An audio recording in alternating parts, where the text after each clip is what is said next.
Vous écoutez Duo de Plume.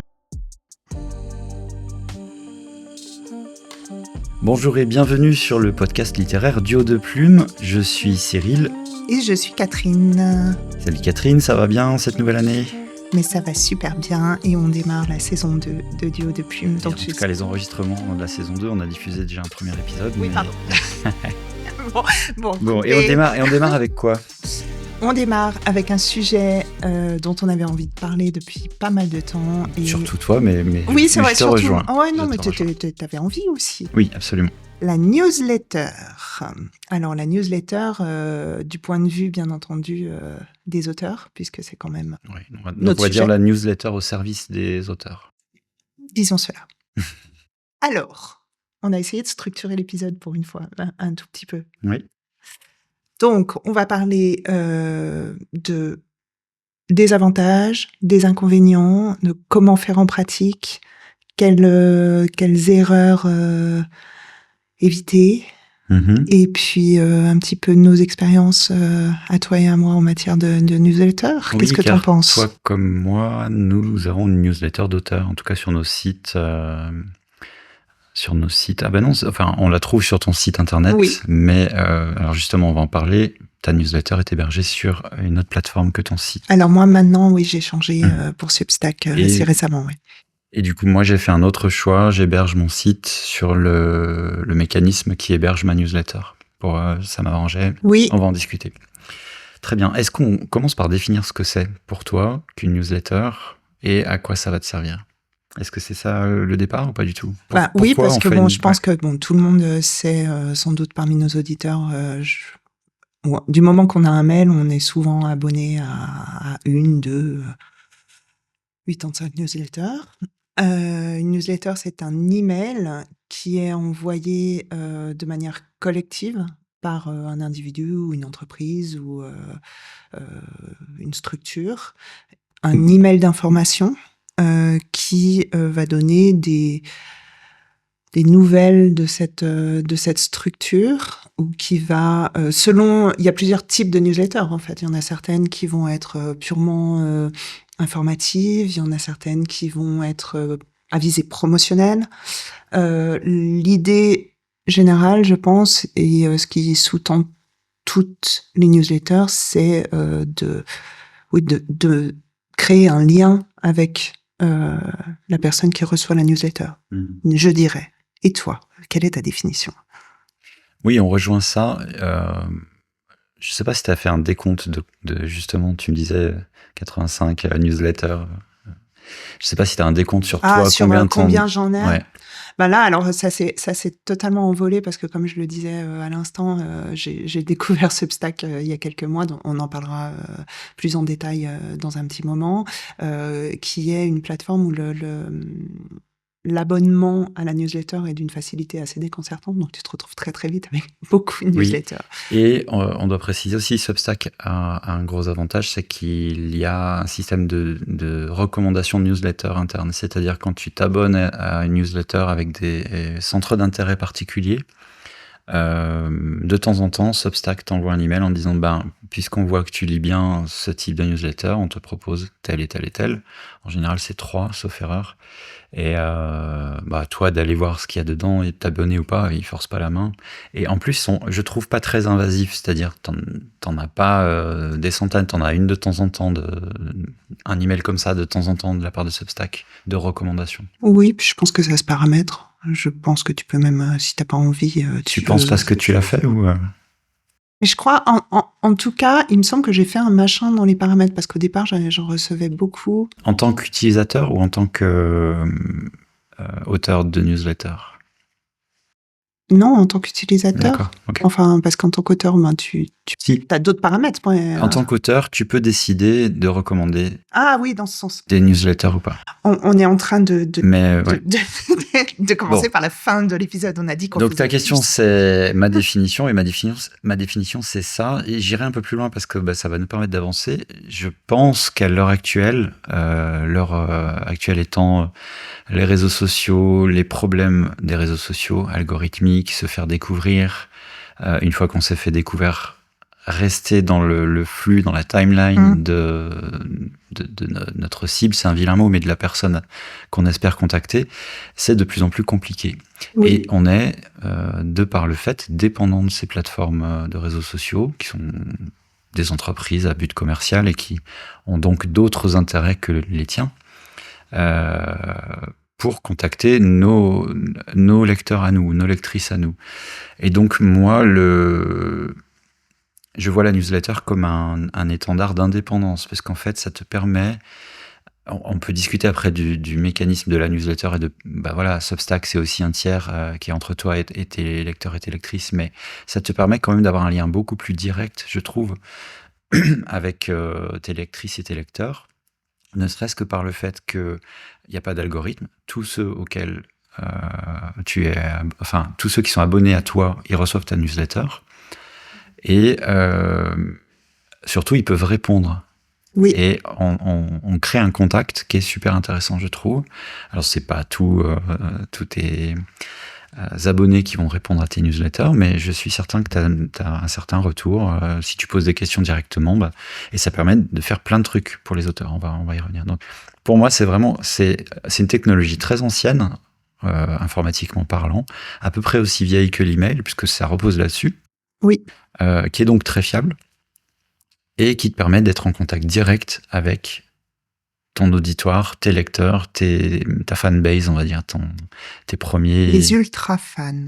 Les ultra-fans éventuellement. Ça, ouais. Oui, mais c'est vrai, parce que c'est ceux qui ont quand même fait la démarche de te suivre, de te donner l'email. Donner l'email, c'est quand même pas rien. C'est pas comme s'abonner sur Instagram, je trouve, parce que tu donnes déjà un peu ta confiance à la personne à qui tu donnes l'email, où tu es prêt à recevoir des nouvelles avec régularité normalement.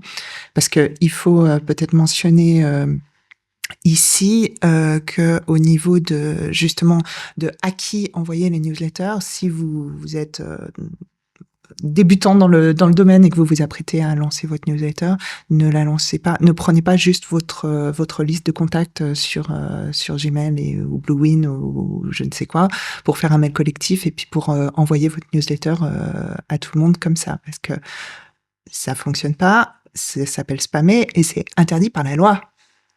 Alors, ça dépend du pays dans lequel tu es, mais... Ouais, mais alors je crois, et j'en ai parlé récemment avec, je sais plus qui, ça devait être mes fils, qui m'ont dit que apparemment j'ai noté, les RGPD, le Règlement général sur la protection des données, qui est interdit d'envoyer une newsletter sans consentement, qui était valable jusqu'à présent, effectivement, je crois, uniquement, enfin hors Suisse, puisque on rappelle que nous on est en Suisse, mais c'est valable pour la Suisse aussi depuis peu de temps. La Suisse faisant partie pas de l'Union européenne, mais elle a plein d'ententes avec l'Union européenne, commerciale notamment. Elle respecte le RGPD, effectivement. C'est une des meilleures choses d'un point de vue informatique qu'on a en Europe, comparativement aux États-Unis. Alors, moment geek du coup, puisque tu as totalement raison, il faut utiliser des outils dédiés pour la diffusion de cette newsletter, tout simplement parce que les pourvoyeurs d'email, les gens qui offrent le service d'email, Gmail, ProtonMail, Hotmail, enfin tous ces gens, Bluewin, tout ce que vous pourriez utiliser comme fournisseur d'adresse email, mettre en place des outils informatiques qui déterminent si le mail a une probabilité d'être du spam, donc non sollicité par le receveur, et donc vont les classer directement dans les spams. Donc si vous commencez avec votre adresse perso à envoyer à 40 personnes le même email, ça va très vite être détecté par les systèmes et considéré comme du spam, et vous n'atteignez... En plus, si le contenu ou le titre, il y a promotion en cours sur mon roman. Évidemment, il y a plein de mots-clés, etc. Et du coup, vous n'atteignez pas vos lecteurs, vos lectrices, vos ultra-fans. Donc, il faut utiliser un système qui est une preuve de blanc-seing, puisque pour s'abonner à une telle newsletter, il faut le consentement de la personne. Après, il y a différents mécanismes, mais ça permet de rentrer dans le cadre légal du RGPD. Sachant qu'il y a quand même aussi, même en utilisant les plateformes, des fois des risques de se faire spammer et d'avoir quand même les emails Mais il est qui beaucoup moindre. tombent dans le courrier indésirable. Mais il y a quand même, voilà, il est En moindre gros, et puis il y a des manières de faire pour éviter ça. En gros, si vous le faites à la main, 90% de chances que ça soit considéré comme du spam, et la tendance s'inverse si vous utilisez un outil dédié. On va dire ça comme ça. Et on vous parlera des outils dédiés dans un petit moment pour vous guider. Si jamais vous n'y connaissez rien, restez quand même avec Alors, nous. toi qui as commencé cette aventure, tu as newsletter depuis quand? Moi, j'ai ma newsletter, je crois, depuis fin 2020. Ok, donc je pense. Donc, on est en début bien 2025. Bien 4 ans Oui, passés. oui, Ok. oui. Pour vulgariser les choses, est-ce que on peut avoir une newsletter sans avoir un site web d'auteur, par exemple? Alors, on peut. Mhm. On peut. Ce qu'il faut avoir au minimum, enfin, le problème. Alors bon, j'avoue, j'ai un site, donc je vais en parler de manière théorique et tu seras peut-être meilleur là-dessus. Il me semble que le minimum, c'est d'avoir ce qu'on appelle une landing page, une page d'atterrissage en français, pour présenter un minimum la newsletter et qu'il y ait un formulaire d'abonnement, parce que le problème, c'est qu'avoir une newsletter, si les gens n'ont aucun endroit pour s'abonner à la dite newsletter, c'est moins efficace tout de suite. Oui, mais on pourrait imaginer inciter les lecteurs à s'y abonner par les réseaux sociaux, par exemple. Donc, tu pourrais diffuser des messages avec le lien vers la newsletter où tu peux t'y abonner. Alors, ce qui est très Donc, bien, c'est possible. mais finalement, on retombe Mais on sur retombe sur l'écueil de l'algorithme, etc. Donc, alors, chers auditeurs, ne prenez pas peur. La plupart des outils qui permettent de faire des newsletters proposent de manière intégrée de faire une landing page, en fait, une page d'accueil de nos futurs abonnés. Et donc, ça résout le problème. Donc, si on résume, pas besoin d'avoir un site perso, d'avoir un site d'auteur pour créer une newsletter. On peut très bien, en utilisant certains outils dédiés à ça, créer une newsletter sans avoir de site. Donc, c'est pas une barrière. Si vous vous dites, mais j'ai même pas créé mon site d'auteur, est-ce que j'ai un intérêt à faire une newsletter? L'intérêt reste et est presque plus important que le site. On peut discuter là-dessus, mais en tout cas, ce n'est pas une barrière. Oui, on peut discuter là-dessus, mais voilà, et on conseille vraiment vivement. Maintenant, c'est un outil, je pense, qui va de plus en plus être plébiscité par les auteurs, parce que bon, il y a, comme tu le disais un petit peu en préambule, il y a quand même une désaffection des réseaux sociaux. L'avantage de la newsletter, c'est que les adresses email que l'on collecte, elles sont notre propriété et pas propriété de la plateforme. C'est un des arguments qui est régulièrement avancé. Enfin, nos propriétés, entre guillemets. Mais j'entends que ta liste, si tu changes de plateforme, tu peux emmener ta liste avec toi. Tu peux exporter ta liste. Oui. Voilà. Tandis que si tu es sur Instagram décide demain qu'il ferme ton compte, tu perds tous tes followers. Et tu dois recommencer à zéro. Donc, c'est dans ce sens-là, c'est pas notre propriété, évidemment. Non, il n'y a pas de propriété.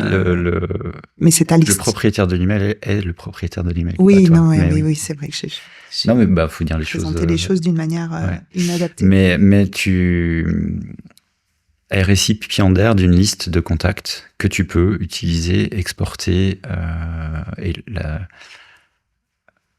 la bienveillance et la bienséance font que si, par exemple, tu viens de le faire, si tu changes de système de newsletter, tu informes tes abonnés que ça va changer. C'est mieux. Moi, je trouve, après, il n'y a rien d'obligatoire, mais je trouve que c'est mieux. C'est élégant, on va dire. C'est beaucoup plus élégant. Parce que, en fait, le secret de tout ça, pour que ça fonctionne, c'est comme tu crées du contact avec ton lecteur, tu crées de la confiance. Exactement. Et donc, l'idée, c'est de ne pas donner de raison que l'abonné perde de confiance. Et donc, tu fais tout pour garder cette confiance. Bon, on va y revenir encore une fois dans qu'est-ce qu'il faut faire, qu'est-ce qu'il ne faut pas faire. Je vois sur ta petite fiche que tu as une liste d'avantages et d'inconvénients. Qu'est-ce qui t'a en fait amené à créer une newsletter? Qu'est-ce que tu y vois comme avantage par rapport à simplement, je ne sais pas, mettre tes news sur ton site perso, puisque tu en as un? Alors, je dirais qu'au départ, moi, j'ai commencé vraiment quand je me suis lancée de manière sérieuse dans la com, c'est-à-dire un petit peu en amont de la sortie d'Emma Paddington, qui était ma saga auto-éditée. Avant, j'étais en maison d'édition. Donc Emma Paddington est sortie en 2021, moi j'étais en maison d'édition depuis 2014 et au point de vue de la com, je faisais mon minimum syndical un petit peu sur les réseaux de temps en temps à la sortie d'un bouquin et c'est tout. Et quand j'ai fait cette démarche d'auto-éditer, ce qui va avec, c'est créer, à mon sens, tout un environnement l'environnement de l'auteur, je dirais, dont font partie le site internet, les réseaux et la newsletter. Mais à l'époque, donc la newsletter était une sorte de prolongement de ma communication sur les réseaux. Alors, j'ai toujours attaché beaucoup d'importance à ma newsletter. J'ai toujours voulu qu'il y ait du contenu exclusif. Ça me semble vraiment important que les gens comprennent que s'ils s'abonnent à la newsletter, c'est un plus. Parce que le truc, c'est que si tu dis la même chose sur ta newsletter et sur les réseaux, il n'y a pas vraiment de plus-value. Donc, moi, dès le départ, je donnais du contenu exclusif, des extraits, des cover reveal en avant-première, des choses comme ça. Mais j'étais moins... je cherchais pas à la développer à tout prix non plus. Enfin, j'aimais bien, mais elle prend de l'importance de plus en plus maintenant parce que je me rends compte que c'est un outil qui permet de toucher beaucoup plus de gens. En fait, à partir du moment où on le fait sérieusement et régulièrement, ce qui est aussi une clé. Voilà, j'ai oublié ta question. Je vois. Voilà, c'est bienvenue sur Duo de Plume, la saison 2 je vais revenir... saison 1. Pardon. Je vais revenir à ma question, mais mon esprit de contradiction et de précision arrive. Ouf, sauve-nous. Sur ce que tu as dit, non, mais parce que ce que tu as dit présume que c'est les mêmes qui s'abonnent à tes réseaux sociaux et qui s'abonnent à ta newsletter, parce que tu parles de redondance de contenu, et ça, à mon sens, c'est pas certain. Non, c'est pas certain, mais dans mon esprit, au départ, c'était vu que c'est toujours ce dont on parlait tout à l'heure, c'est le fait pour que les gens s'abonnent, il faut qu'ils sachent que t'es là. Et au départ, donc je promeuvais. Tu faisais la promotion de ta newsletter sur les réseaux. Sur les réseaux, et donc j'ai un certain nombre d'abonnés, en tout cas mes abonnés historiques, que je remercie, qui me suivent depuis donc 4-5 ans. Ils me suivaient sur les réseaux et ils ont fait la démarche supplémentaire de s'abonner à ma newsletter aussi. Donc c'était un petit peu les mêmes. Maintenant, tu as raison, je pense que surtout quand on est sur d'autres plateformes, ce que tu évoquais tout à l'heure, et notamment des plateformes comme Substack, où il y a cet aspect de recommandation par d'autres newsletters qui fait que tu peux être découvert. Enfin, il y a tout je me demande s'il ne faudrait pas faire un épisode complet sur Substack, là, à bien y réfléchir, mais il y a moyen d'être découvert par des utilisateurs de l'application qui découvrent à travers tes textes qui passent dans leur fil et qui te connaissent pas du tout, en fait. Donc, on est dans une autre dimension. Ok. Donc, pour revenir à ma question, c'était... Vas-y, c'était quoi? J'ai encore oublié. Une liste d'avantages. Oui. À la newsletter. Puisque moi, je faisais la comparaison avec un site web où tu publierais des news. Et t'es quand même parti sur la bonne piste puisque tu nous parles de créer de la plus-value pour ses abonnés. Et tu parles aussi de superfans et les deux sont liés, si je comprends bien ce que tu veux dire. Oui, c'est-à-dire que c'est des gens qui vont faire un effort, ils vont te lâcher une partie de leur vie privée quelque part, leur adresse email qui est précieuse. Et tu dois apporter de la valeur en rapport à cet effort. On le fait pas juste pour suivre quelqu'un, quoi. Il faut donner, de toute façon, ça on l'a dit à plusieurs reprises dans d'autres contextes, dans nos épisodes de Duo de Plume, il faut donner avant tout pour recevoir. Si on envoie juste un email pour dire achetez mon bouquin, certains auteurs ça va marcher une fois, mais après... Oui, et encore, tu vas avoir clic sur des abonnements. Enfin, moi, quand je m'abonne à un auteur et que l'auteur, il m'envoie jamais de newsletter et le seul moment où il me les envoie, et à ce moment-là, comme par hasard, il me bombarde, mais juste pour dire mon nouveau livre sort. Bon, c'est la même chose sur les réseaux sociaux d'ailleurs. Mon nouveau livre sort sans même achetez-le, il est tel prix avec les liens. T'as même pas le pitch du bouquin, t'en as jamais entendu parler ni quoi que ce soit. Je vois pas trop l'intérêt. Enfin, ça pollue un petit peu ma boîte, quoi. Mais du coup, d'un point de vue de l'auteur, quel est l'intérêt? Quels sont les avantages réels d'avoir une newsletter comme ça? Je pense que l'intérêt, c'est de fédérer une communauté autour de toi, autour de ce que tu fais, parce qu'on est quand même, si on fait une newsletter, si on écrit, c'est aussi pour faire connaître nos romans, mais c'est aussi de créer moi je les appelle ma communauté de VIP, parce que tu crées un lien particulier où tu vas essayer aussi. Moi, j'écris beaucoup de textes exclusifs pour la newsletter, qui racontent un peu les coulisses de ma vie d'auteur, ou des fois mes coulisses de ma vie, mon autre vie, c'est un petit peu comme une conversation avec ces personnes qui te suivent, où tu vas dire, bah tiens, ça, je suis allée en salon ce week-end, il m'est arrivé ça, je te le raconte, et je te le raconte qu'à toi. Tu vois, tu crées cette espèce de lien, et qui est un lien qui t'apporte aussi, parce que les gens vont te répondre, et tu vas créer une relation, et ça, c'est chouette. Je t'interromps presque, parce que tu dérives sur le contenu et de comment faire presque, plutôt que je vois encore pas l'avantage pour l'auteur. C'est cool, une newsletter. Voilà, vas-y. Non, mais il y en a marre un peu que ce soit moi qui arrivera à formuler les trucs. Pourquoi, c'est quoi l'avantage, Cyril, pour toi? J'adore te passer la question. Ouais, j'ai bien compris. Puis moi, je marche, je pars à fond, sauf que j'oublie la question, donc c'est bien. Non, mais le principal avantage, on l'a cité en introduction finalement, c'est de créer un contact direct avec tes lecteurs et tes lectrices. Ce que tu cites de créer de la plus-value, de la confiance, de la régularité, des contenus un peu variés, ça permet de les fidéliser et qu'ils y retrouvent une envie d'y revenir et de rester. Et puis en plus, c'est fun de découvrir comment un auteur fait pour créer ses histoires, etc. En tout cas, moi je trouve ça fun. C'est une des raisons pour lesquelles je m'abonne. L'autre raison, c'est découvrir l'artisanat, c'est-à-dire que moi, étant en train de poncer du bois, j'aime bien voir comment les autres font et quels outils ils utilisent. Mais c'est un autre versant. Il y a une partie des lecteurs qui aiment savoir ça aussi. Mais bon. Mais par contre, le vrai avantage, c'est ça, c'est ce côté indépendant, avec une vraie relation de confiance et un vrai contact avec les personnes. Il y a un côté humain, je trouve, à la newsletter que tu peux pas, ou beaucoup moins, avoir avec les réseaux sociaux, qui vont rester sur la superficialité, sans parler même on peut te les enlever d'un claquement de doigts. Il suffit que tu aies une dénonciation abusive sur un quelconque réseau social, et on suspend ton compte pour une raison ou une autre jusqu'à ce que ça soit prouvé le contraire. Je connais des gens même qui n'ont jamais pu rétablir leur réseau, oui, quel que soit le nombre d'abonnés qu'ils ont. Donc, il y a quand même des dangers à ça. Et là, la newsletter te permet d'avoir ce lien direct. Et puis la newsletter, c'est quand même, pour nous qui sommes écrivains, donc qui sommes, on peut supposer, plus à l'aise dans l'écrit que dans... Enfin, plus à l'aise. En tout cas, notre kiff, c'est l'écrit. C'est notre moyen d'expression. Plus que faire des photos ou faire des visuels, ou même si, par la force des choses, on sait des le podcasts. faire.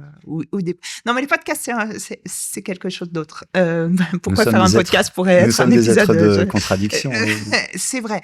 Mais ce que je veux dire, c'est que par opposition à un post sur les réseaux sociaux, ne pas avoir obligatoirement à créer un visuel joli avec du texte implémenté, avec des couleurs pour que ça fasse joli sur le feed Instagram, etc. Moi, c'est un soulagement. Enfin, c'est marrant parce que je suis abonné à ta newsletter et tu mets volontiers des photos. Oui, mais de moins en moins. En vérité. Oui, j'en mets quelques-unes, mais j'en mets de moins en moins, parce que je trouve que, justement, si on s'abonne à ma newsletter, c'est pour me lire. L'autre chose qui est assez agréable par rapport au réseau aussi, c'est qu'il n'y a pas de contrainte de longueur de texte. Donc, si tu veux, moi qui raconte souvent des anecdotes ou des retours de salon, ou du making-of d'un roman, ou etc. Je ne vais pas être limitée dans mon nombre de caractères, comme je pourrais l'être particulièrement sur Instagram. Aussi sur Facebook, je crois qu'il y a un peu plus de possibilités. Mais bon, Facebook, moi, j'utilise vraiment de moins en moins. Et ça, c'est chouette. Bon, après, alors, la longueur peut aussi faire débat, parce que c'est ce que j'allais dire. Plus que ce soit... Si t'envoies un roman à chaque fois, voilà. Particulièrement si, comme moi, t'es abonné à des dizaines de newsletters, tu lis pas tout, quoi. Du coup, si tu fais que des newsletters longues, Si vraiment il y a une relation de confiance, elle va passer en priorité, mais je vais la lire en diagonale parce qu'elle est trop longue. Et puis je vais y revenir s'il y a vraiment des points d'intérêt. Oui, mais après, alors bon, là, c'est les stratégies de contenu propres à chacun, mais effectivement, il faut se méfier quand même de ne pas faire trop long. Mais Insta, c'est quand même particulièrement court. Oui. C'est particulièrement tous court. les réseaux sociaux. Oui. Alors moi qui aime bien... Il y a une raison pour ça. Mais c'est quoi la raison? C'est de continuer à lever le pouce. Oui, bien sûr. C'est de te faire rester sur la plateforme. On sait que ça participe du mécanisme de te faire rester sur la plateforme parce que tu découvres de la nouveauté. Une fois que tu as fini de lire tes 300 caractères, tu es obligé de passer au suivant ou de scroller jusqu'à ce que tu trouves du contenu de nouveau intéressant. Dans les deux cas, c'est bénéfique pour eux puisque tu restes sur la plateforme. Oui. Donc, c'est pour ça. Sinon, il n'y a pas de raison technique à limiter le nombre de caractères sur une plateforme. Donc ça, pour les écrivains, c'est bien quand même de pas être limité en termes de signes. Toi, tu as une newsletter depuis quand? Parce que tu m'as posé la question, il n'y a pas de raison qu'on ne te la pose pas à toi. Oui. Une vraie newsletter, c'est assez récent, je dirais, depuis 2023. Ouais, quand même. Et en fait, je qualifie pas parce que un des secrets, c'est la régularité et j'y suis pas encore. Donc, on va faire notre mea culpa. On va y revenir, mais j'essaye petit à petit. Mais l'idée me chatouille de plus en plus parce que c'est un média qui m'intéresse beaucoup. Là où c'est pas clair dans ma tête, c'est que j'aimerais aussi écrire. En fait, probablement que plusieurs newsletters, ça me correspondrait. Mais on va y revenir parce que toi aussi, ça commence à être le cas. Mais il y a une newsletter celle que j'essaie pour l'instant d'écrire, qui est mes fans, les gens qui veulent absolument suivre, mais du coup qui sont intéressés plutôt par ma fiction, comment c'est fait, etc. Et j'ai envie d'écrire plein d'autres choses, et notamment de la non-fiction, sur des sujets qui m'intéressent, et ou de l'artisanat d'auteur aussi. Et c'est pas forcément dans ma tête les mêmes personnes qui vont être intéressées. Et du coup, j'ai presque envie d'en créer d'autres. On va y discuter. Alors justement, là, tu touches un point hyper intéressant, et je pense la toute première question à se poser quand on décide qu'on va écrire une newsletter, c'est à qui on parle. À qui on parle, à qui on s'adresse. Je pense que ça, c'est vraiment important. Il y a toujours l'adage célèbre en marketing de si tu parles à tout le monde, tu parles à personne, qui est vrai. Alors, je pense... Alors moi, j'ai réfléchi en préparant cet épisode à la question. Je me suis dit, on a, il me semble, mais tu vas étayer ce que je dis, mais on a grosso modo deux options. Soit on s'adresse à nos lecteurs, soit on s'adresse à d'autres auteurs qui peuvent être aussi nos lecteurs potentiellement, mais on oriente un peu plus sur purement les lecteurs, et on va peut-être davantage parler de nos romans, du making-of, des coulisses, mais sans entrer trop dans la technique et dans les choses très précises. Soit on s'adresse plus à des personnes qui écrivent aussi, que ce soit en tant qu'amateur ou en tant que professionnel, et dans ce cas-là, on va peut-être avoir une newsletter davantage technique qui va explorer un petit peu comme on le fait ici sur ce podcast sur certains types d'épisodes, où on va parler de la quête du héros, des différents genres, de comment écrire une fin de roman qui se tienne, que sais-je. Et je pense que c'est deux options qui ne sont pas tout à fait similaires. Je sais pas ce que t'en penses, toi. Elles sont pas totalement incompatibles, mais c'est vrai que pour le coup, définir notre audience, c'est un des composants de base de la newsletter. Et ça rend les choses plus faciles, puisque tu remets du contexte à qui tu écris, les sujets sont différents, ou la façon d'aborder les sujets sont différents. Donc oui. Et toi, tu fais comment, du coup, pour définir? Est-ce que tu y as réfléchi toi qui es toujours très scientifique et organisé et cartésien, est-ce que tu as réfléchi d'une manière un petit peu rationnelle à qui était cette personne à qui tu t'adressais? Est-ce que tu as une technique particulière? Je sais comment faire parce que j'ai recherché pas mal. C'est pas encore complètement implémenté. Donc, pour l'instant, je n'ai qu'une newsletter. Elle s'adresse à mes lecteurs et lectrices. Elle est un peu plus variée que ça, c'est-à-dire que je sais très bien que mes lecteurs et mes lectrices ne lisent pas que moi. Et donc, je partage non seulement... qui est totalement inadmissible. Oui, mais alors je ne comprends pas. mais je les comprends vu le niveau de ma production et la vitesse à laquelle j'écris. Mais par contre, on partage des centres d'intérêt. Du coup, je vois ça un peu comme une bonne conversation entre amis, où on va se recommander des choses à lire aussi à côté, ou des séries à voir. C'est ce que tu fais, j'aime bien effectivement dans ta newsletter, donc, ça, le côté conseil. Il y a un espèce de travail de curation, c'est-à-dire que si je recommande quelque chose à mes abonnés, c'est que, j'ai vu, 2, j'ai apprécié. Mm-hmm. Et que je pars du principe que s'ils sont abonnés à moi, éventuellement qu'ils ont lu mes bouquins, on a des centres d'intérêt qui vont se rapprocher. Et du coup, quand je leur partage un lien vers une série, vers des bouquins, vers une expo, quelle que soit la chose qui m'intéresse, je présume que ça va un petit peu les intéresser, ou une partie d'entre eux, ça va les intéresser. Donc ça veut dire que quand tu réfléchis à ton... Disons, alors là aussi, c'est des termes qui déshumanisent un petit peu, mais on en est navré, mais bon, à ton abonné type, si j'écoute ce que tu dis, ton abonné type, c'est toi d'une certaine manière, enfin, il te ressemble. Tu t'écris à toi-même, c'est un peu... Non. Non, mais c'est pas... Alors, bon, c'est un truc... c'est un truc et astuce, on va dire. Par exemple, en ce moment... j'écris pour Lionel Tardy. Oui, j'étais en train de dire quel Lionel. Qui est un des auteurs qu'on a interviewé. Nous écoute en général, il va être content. En plus, il nous écoute. Mais parce que ça rend les choses faciles. Parce que je sais, alors effectivement, on a beaucoup d'affinités en commun, beaucoup de points communs et des centres d'intérêt à la fois communs et à la fois très variés et qui partent dans les autres sens. Par exemple, le Japon, c'est pas hyper mon truc, mais je commence à le découvrir par son biais. Et donc, c'est plus facile pour moi d'écrire en me disant, comme si j'écrivais à mon pote le truc, parce que c'est simple, tu écris et tu dis, ça, je sais qu'il va aimer, etc. La chance est que si tu touches quelqu'un comme ça, tu en touches d'autres, probablement, parce que c'est assez généralisé. Donc, c'est pour ça que je le classe dans les trucs et astuces. Oui, ça veut pas dire que pendant 2 ans, je vais écrire à Lionel, mais ça veut dire qu'en ce moment, ça marche pour moi. Et je te salue, Lionel, parce que du coup, tu es ma cible privilégiée. Oui, voilà, là, il a tout de suite une pression. Bonjour Lionel et les autres. Mais du coup, on va faire ça. Heureusement, le podcast n'a pas une audience tellement énorme que ça va se voir, quoi. Mais, on ne sait pas. Mais du coup, c'est possible de le faire avec un lecteur idéal que tu vises, qui est défini dans ta tête, même s'il n'existe pas, et tu écris pour lui ou elle.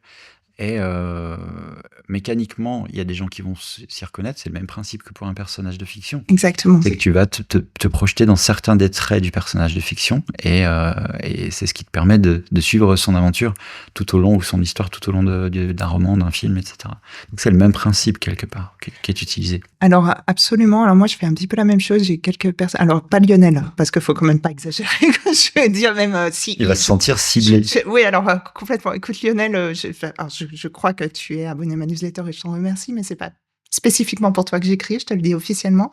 Néanmoins, j'ai effectivement un certain nombre de personnes qui sont abonnées à la newsletter et qui font partie des gens qui me répondent régulièrement, avec qui j'échange régulièrement, certains par la newsletter et d'autres dans la vraie vie. J'ai notamment une collègue que j'aime beaucoup, qui s'appelle Aurélie, que je vais... C'est l'épisode où on... C'est le moment copain. Aux gens. Voilà. Et je pense souvent à Aurélie quand j'écris ma newsletter. Je suis pas persuadée qu'elle écoute le podcast d'ailleurs, mais la newsletter, je sais qu'elle la lit très régulièrement et elle me fait des retours dans la vraie vie, en fait. Elle me dit « Ah tiens, dans ta newsletter, j'ai vu que tu avais parlé de ci, de ça. » Et c'est vrai que donc, je sais qu'elle la lit et qu'elle l'aime bien. Et quand j'écris, je pense à elle. Et à contrario, il y a certaines personnes, parce que bien évidemment, quand vous avez une newsletter, vous voyez qui s'abonne à votre newsletter. Alors, il y a tout un tas de gens, on les connaît pas. Mais de temps en temps, il y a tout à coup un nom que, si votre mail, c'est cyrilvallée@gmail.com, a priori, ça veut dire que c'est Cyril qui s'est abonné à ma newsletter. J'ai beaucoup d'homonymes, mais oui. Oui, alors Et donc, on se dit, ah tiens, il s'est abonné à ma newsletter. Et quelquefois, j'ai certaines personnes qui sont abonnées à ma newsletter où, en gros, tu dis, waouh, il est abonné à ma newsletter. Faut pas que je dise de conneries. Ça te met une pression. Oui, ça te met une pression parce que bon, c'est des, comment dire, alors, je vous rassure, j'essaye de pas dire de conneries sur ma newsletter, mais cela dit, quelquefois, on va avoir un langage un petit peu libre, raconter des petites anecdotes un peu rigolotes. Et puis, quand vous savez que vous avez abonné à votre newsletter des journalistes, des éditeurs, des libraires, des gens que vous avez rencontrés comme ça, avec qui vous avez une relation professionnelle, entre guillemets, sérieuse, dans le sens où vous aimeriez bien qu'elle continue. On fait enfin, on peut pas raconter il y a un la soirée des auteurs où quelqu'un a fini dans le lac, quoi. Il y a un petit parallèle. Voilà. Il y a un petit parallèle quand tu écris une scène érotique et que tu sais que ta maman lit, quoi. Tellement. Tu vois. Oui, mais c'est pas. Prenez un pseudo et ne donnez le pseudo à personne. Bon. Voilà. Bon, comment on s'y prend ? On se perd un petit peu. Non, on a fait une intro, on a exposé les avantages qu'on y voyait, même si on a toujours tendance à partir en diversion. Quelques inconvénients. Oui. Est-ce qu'on a parlé des inconvénients ? Non, on n'en a pas parlé. Enfin, on en a parlé, mais sans les lister de manière. Est-ce que tu en vois ? Alors. Ce serait pas tant. Alors, moi, j'en ai noté quelques-uns qui sont soit des inconvénients, soit des facteurs d'abandon. Je dirais peut-être davantage, parce que on va parler de la régularité. Facile. Voilà, c'est pas facile et c'est un petit peu ingrat au début, mais comme toute chose, c'est-à-dire quand on fait de la communication, on passe du temps. Moi, je passe énormément de temps sur ma newsletter. Je passe 2-3 heures par newsletter. À quelle fréquence tu publies ? Tous les 15 jours. Tous les 15 jours. Je suis en train de réfléchir avec moi-même pour me dire, est-ce que je vais pas passer à toutes les semaines ? Mais justement, parce que j'y passe beaucoup de temps. Oui. Cher auditeur, il faut savoir Catherine est plusieurs dans sa tête, tout comme moi. Et donc, on se réfléchit avec soi-même. Oui, voilà. Alors beaucoup. Et puis, fin de parenthèse. On brainstorm et voilà. Bon, donc, on n'a pas encore conclu. Quoi qu'il en soit, c'est quand même beaucoup de travail. Des fois, on a un petit peu l'impression de parler dans le vide. Parce que ce qu'on disait tout à l'heure, il y a des gens qui répondent et on les remercie. Je pense qu'ils se rendent pas compte à quel point c'est chouette d'avoir des mails de réponse quand on envoie une newsletter. Ça réchauffe le cœur. Vraiment beaucoup. Ouais. Continuez, merci. Mais il y en a plein qui la lisent et qui répondent jamais. C'est la majorité. Bien sûr, et c'est normal. Et puis nous-mêmes, on répond. Enfin moi, c'est rare que je réponde à des newsletters. Même en sachant à quel point c'est chouette d'avoir des réponses. Donc, vous aurez l'impression, surtout au début, que vous parlez dans le vide, que personne ne vous écoute et que c'est du travail un petit peu pour rien. L'autre chose difficile, c'est que c'est difficile de créer sa liste d'abonnés. C'est quelquefois un peu frustrant d'investir en temps pour faire quelque chose de qualité, un courriel vraiment structuré, riche, et puis de voir la liste d'abonnés que tu as 32 personnes, dont, comme tu disais tout à l'heure, oui, c'est la famille. Voilà, donc ça, c'est vrai que c'est un petit peu difficile. L'autre chose qui est difficile, c'est d'être régulier. Ça, on a évoqué aussi, et je pense que c'est le nerf de la guerre. La régularité. Donc ça, si on peut, comme d'habitude, on mélange un peu, mais on le redira. Mais dans les tips, je crois que c'est très important au départ de définir son rythme et de s'y tenir. Oui, la vraie question, c'est comment on fait pour s'y tenir. Et la réponse... C'est un peu violence, Monsieur Vallée. Alors... Pardon. Eh ben, j'allais dans le sens inverse. Bon. Alors, pour une fois, on n'est pas d'accord. Yeah. Non, mais si tu veux tenir dans la régularité, il faut que ça soit une activité qui est fun pour toi. Il faut que tu t'amuses. Oui, alors ça, c'est sûr. Bah voilà. Oui, ça, c'est sûr. Non, mais un peu violence dans le sens où il y a besoin... C'est fun, mais ça peut être fun une fois quand tu y penses. Je pense que un peu violence dans le sens où tu dois quand même avoir un minimum de structure et pouvoir t'être organisé en mettant une place à ta newsletter. Parce que c'est fun quand tu t'y mets. Voilà, le truc, c'est qu'évidemment, c'est fun, mais si tu ne te dis pas de manière consciente, ok, je vais envoyer une newsletter, je ne sais pas, tous les mois, tous les semaines, tous les 15 jours, si tu te le dis pas et que tu te le prévois pas, surtout au début, tu vas juste pas y penser. Et tu vas te dire, c'est pas grave, j'ai que 32 abonnés, ça fait rien. Mais après, c'est un cercle vicieux. Ça peut stagner. C'est la raison pour laquelle tu as 32 abonnés. Oui. C'est une des raisons. Je pense. Donc ça fait partie de la difficulté. Il y a aussi donc le risque de spam, on l'a mentionné, si on utilise mal, ce qui nous amène, comme on l'a déjà évoqué, au fait qu'il faut un minimum mettre les mains dans le cambouis, même si c'est vraiment un gros minimum sur le plan technique, parce que, on vous l'a dit, il faut passer par des plateformes spécifiques. Alors elles sont très intuitives en général, elles sont un petit peu clés en main, mais il faut quand même pas trop avoir peur de manipuler comment on peut appeler c'est le code qui me vient, mais c'est pas le code justement, mais il faut prendre en main l'outil, quoi. Il y a des options, il faut lire, etc. Mais l'avantage qu'on a, c'est qu'on n'est pas les seuls à faire ça. Il y a des dizaines et des dizaines de tutoriaux de comment faire, etc. disponibles sur les YouTube, Internet et même sur les sites d'auteurs. Donc, et puis il y a nous, on est en train de débroussailler un petit peu, même si on va pas dans le détail de où est-ce qu'il faut cliquer. On vous montre un peu comment faire. Donc, exactement. Ça, c'est du contenu qui est facile à trouver. En fait, le problème, c'est une fois décidé de savoir que ça va prendre du temps pour apprivoiser l'outil, mais c'est pas énorme comme temps. C'est pas. C'est du temps au départ, parce que au départ, il va falloir configurer l'outil, configurer la newsletter. Une fois qu'elle est configurée, en général, on la change pas tous les 4 matins. Il y a toujours le même en tête, les mêmes pieds de page avec tout ce que vous voulez mettre dedans, les réseaux sociaux, les choses obligatoires, dont la mention se désabonner, qui est obligatoire, pour rappel. Et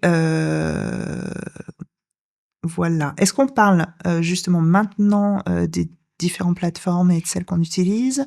Est-ce qu'on parle du contenu? Qu'est-ce que tu veux faire? On peut parler, oui, on peut citer les différentes plateformes. Donc, oui. Substack. Oui, alors lesquelles? Parce que tu nous as dit que tu utilisais, et c'est parti, la fin de ta phrase, c'était un machin geek et j'ai pas compris le truc du domaine de je sais pas quoi. Qu'est-ce que tu utilises? Regarde son regard. Qu'est-ce qu'elle dit? J'attends la fin de la question parce que je la comprends pas. Ouais, non, mais c'est vrai, c'est mal formulé. Bon, je vais formuler de manière plus simple. Qu'est-ce que tu utilises comme plateforme? Moi, j'utilise une plateforme qui s'appelle Ghost, comme le fantôme en anglais, G-H-O-S-T. D'accord. Qui est une plateforme qui combine la newsletter avec un site web. Ça veut dire que ton site web, il est hébergé là-dessus. Le même endroit. Mais t'as pas un WordPress, toi, donc? Non, j'ai changé, justement. Je suis passé d'un système pour mon blog / site internet et plus un système pour ma newsletter à un système combiné qui fait les deux. Mais qui nécessite du code ou qui est intuitif? Zéro code. Ouais, parce que avec toi, je me J'ai beau être un geek, si je passe plus de temps à m'amuser à coder que à faire ce que à écrire de la fiction, à écrire à mes lecteurs, à faire des newsletters, ça marche pas. D'accord, donc c'est quelque chose qui est accessible pour... Zéro code. Moi, je pourrais. Voilà, moi, je suis la référence des compétences de base en informatique. L'inconvénient, c'est que c'est une plateforme payante. Avec un coût qui est non négligeable. Donc, c'est un choix à faire. Mais oui. Alors, si tu es un peu geek, tu peux très bien l'héberger toi-même. C'est l'avantage aussi. Ça veut dire que c'est une plateforme dont les outils sont disponibles. Tu peux télécharger l'outil, le mettre, si tu as la chance d'avoir un serveur Internet d'une manière ou d'une autre, le mettre sur ce serveur, et du coup, ça devient complètement gratuit. Et tu as les mêmes outils que la plateforme payante. Un peu comme tu fais du WordPress, tu peux louer un site Internet, installer WordPress dessus, ça devient ton WordPress, tu es indépendant de WordPress, mais si tu n'as pas envie de faire ça, tu peux aller chez wordpress.org ou .com, je ne sais plus lequel c'est, .com, et créer ton site là-dessus, mais contre un montant mensuel. Bon, c'est déjà... à la base, il y a des choses peut-être plus simples et plus démocratisées de plateformes, mais je ne sais pas, parce qu'il y a des plateformes aussi gratuites pour commencer. Comme déjà, tout simplement. Alors moi, celle que j'utilisais avant de passer chez Substack, j'utilisais Brevo. Oui, une plateforme française. Oui, c'est ex-Sandy Blue, sauf erreur de ma part. Enfin, c'est même pas une erreur, c'était Sandy Blue avant. C'est une plateforme qui est gratuite. Alors, c'est toujours pareil, quand on utilise les plateformes gratuites, on n'a pas toutes les fonctionnalités disponibles de la plateforme, mais pour commencer, ça va très bien. Elle est gratuite jusqu'à 300 mails envoyés par jour. Parce que c'est souvent comme ça, il y a une gratuité jusqu'à un certain... Ils ont deux formes, ces plateformes ont deux formes d'échelonnage pour monter les prix. C'est soit par le nombre de mails par jour, soit par le nombre d'abonnés. Oui. Donc, il y a des plateformes où, en dessous de 1000 abonnés, la plateforme est gratuite, quel que soit le nombre de mails, etc. Et il y a des plateformes où, comme tu l'as dit, en dessous d'un certain nombre d'emails par jour, c'est gratuit. Et dès qu'on dépasse un certain volume, il faut passer une option payante. Voilà. Donc, il y a différentes options comme ça. Il y a différents manières de faire, mais pour une newsletter basique, si on veut tester le truc et pas forcément mettre des sous dedans, voilà. Donc bon, moi Brevo, j'en étais tout à fait contente. J'en suis. Ce qui m'a amené essentiellement à en partir, c'est que j'étais encore dans la formule gratuite, mais j'arrivais justement à la limite en nombre de mails envoyés, donc d'abonnés. Et puis je me suis dit, bon, est-ce que je passe en formule payante ou est-ce que je change? Et puis bon, Substack est arrivé et m'a séduite. Donc j'ai changé. Mais c'est très bien pour démarrer. Il y a Mailchimp. Mailchimp. Alors, je l'ai jamais utilisé. En relevant, en allant fureter pour préparer cet épisode, c'était marqué puissant mais un peu technique. Je sais pas si tu connais Mailchimp et si tu peux confirmer ça. Oui, je l'ai utilisé. C'est vrai que c'est un peu plus technique. Il y a un peu comme faire les réglages d'un serveur internet que tu aurais quelque part. Ouais. Un serveur dédié à un VPS ou quelque chose comme ça. Mais donc plus de temps, il y a une certaine courbe d'apprentissage, mais cet apprentissage est toujours situé sur la mise en place. Une fois que tout est en place, après ça roule tout seul. C'est fait pour être automatisé, ce genre de plateforme. Oui, absolument. Donc tu n'as plus qu'à écrire ton texte, l'envoyer quelque part et c'est publié à tes abonnés selon la fréquence que tu as réglée, etc.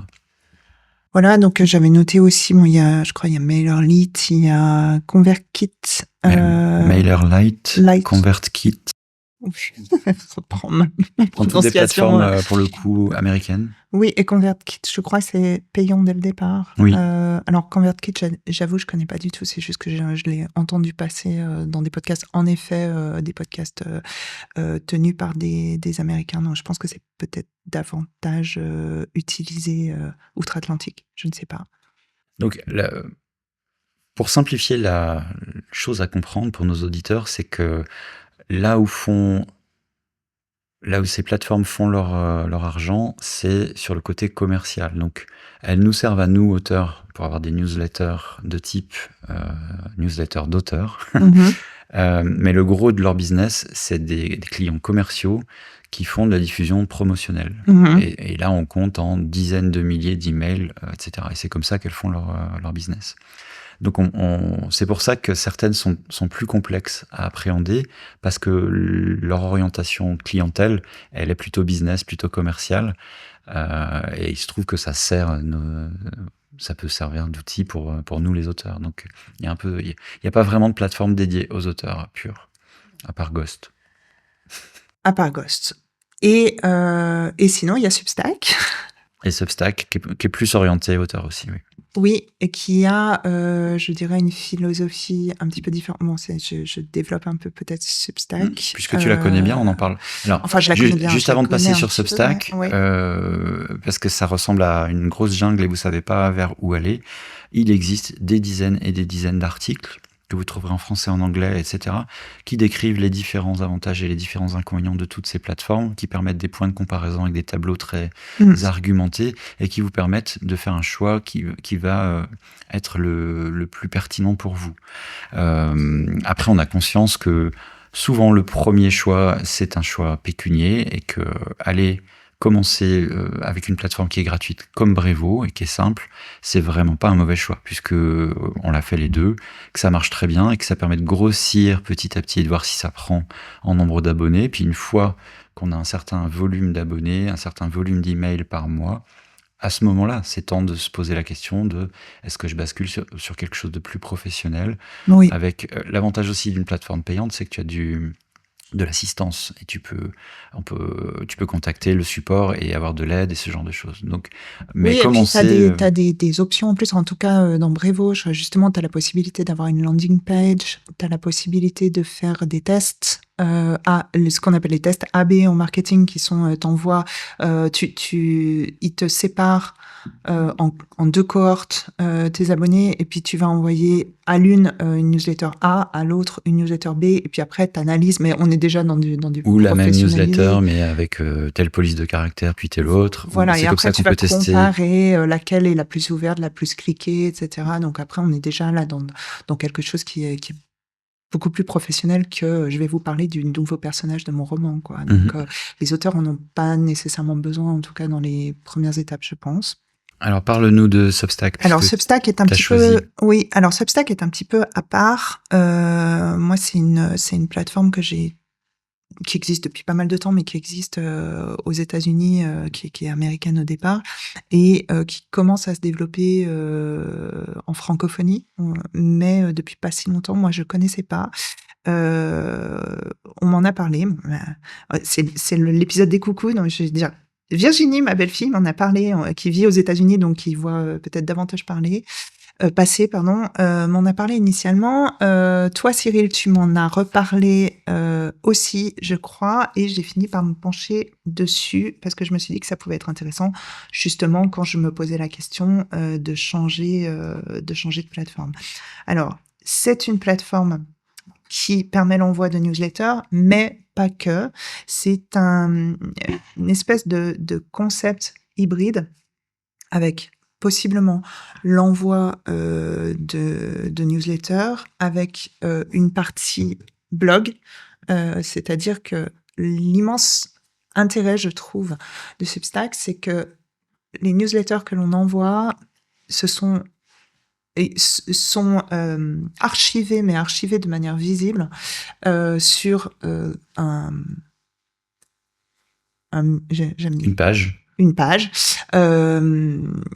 à ton nom, où ça veut dire que les abonnés peuvent aller lire les anciennes newsletters. Alors, je sais que quand on en a parlé en off, tu m'avais dit que toi, tu avais cette possibilité-là aussi sur Ghost. Sur Ghost, je crée un texte, je le publie, ça fait un article. Et l'article, je peux choisir de le publier que sur l'équivalent du blog, donc que sur mon site, de ne l'envoyer qu'à mes abonnés de la newsletter, donc ça devient une newsletter, ou de faire les deux. Oui. C'est-à-dire qu'au moment où je publie un nouvel article sur mon site, c'est envoyé aussi à mes abonnés. Donc ça me fait 3 possibilités. Et une 4e qui est que j'ai la possibilité de monétiser certains articles ou certaines parties du site ou certaines parties de la newsletter. Donc je peux très bien envoyer une newsletter très longue dont le premier tiers est lisible gratuitement et où la suite est lisible après un paywall. À moi de déterminer les sommes éventuellement. Donc il y a plein de possibilités. Elles sont à peu près identiques sur Substack. Qui existe en effet sur Substack parce qu'on a cette option gratuite ou payante, mais sur laquelle on va revenir après. Donc je voulais donner ces 3... Ouais, vas-y. Tu m'écris des... D'accord. Voilà, il m'a écrit un truc sur mon papier pour dire tu parles trop. Non, pas du tout. Pour t'informer, on peut aller plus loin. On est à 50 minutes d'épisode. Voilà, mais... on fait un 2e épisode sur Substack. Peut-être. Peut-être, quoi qu'il en soit. Donc, la newsletter, le blog et aussi une fonctionnalité qui s'appelle Notes, qui est une espèce de fil d'actualité, c'est-à-dire qu'en fait, tu peux écrire, c'est censément des choses qui sont moins denses qu'une newsletter. Voilà, tu vas écrire un texte et ce texte va être lu par des gens qui sont pas forcément abonnés à toi. Alors j'ai lu justement sur Substack, il y avait un type, alors j'ai pas retenu son nom, je peux pas le citer malheureusement, mais qui a expliqué le fonctionnement. Cette dernière rubrique, ça s'appelle Notes. Et il a expliqué le fonctionnement avec une métaphore qui m'a parlé, je vais donc la partager. Substack, la newsletter et l'endroit où vous mettez vos articles, c'est votre maison.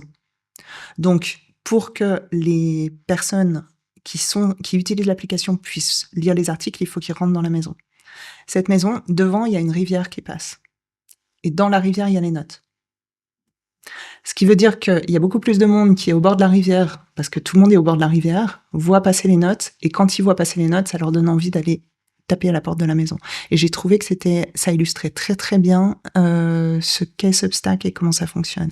Et un des gros avantages, à mon sens, enfin il y en a, je pense plusieurs, mais un avantage très intéressant de Substack, c'est le fait qu'il y a des abonnés qui vont venir parce qu'ils ont vu passer une note ou qu'ils ont vu, puisque les newsletters, elles sont en accès libre, en fait. Donc, même si t'es pas abonné à une personne, tu cliques sur son nom, tu vas voir ce qu'elle a publié avant. Comme si tu avais un site avec un blog et tu vas lire les différents articles. Alors, le corollaire de ça, c'est de dire que tu peux tout à fait lire les articles d'une personne sans t'abonner.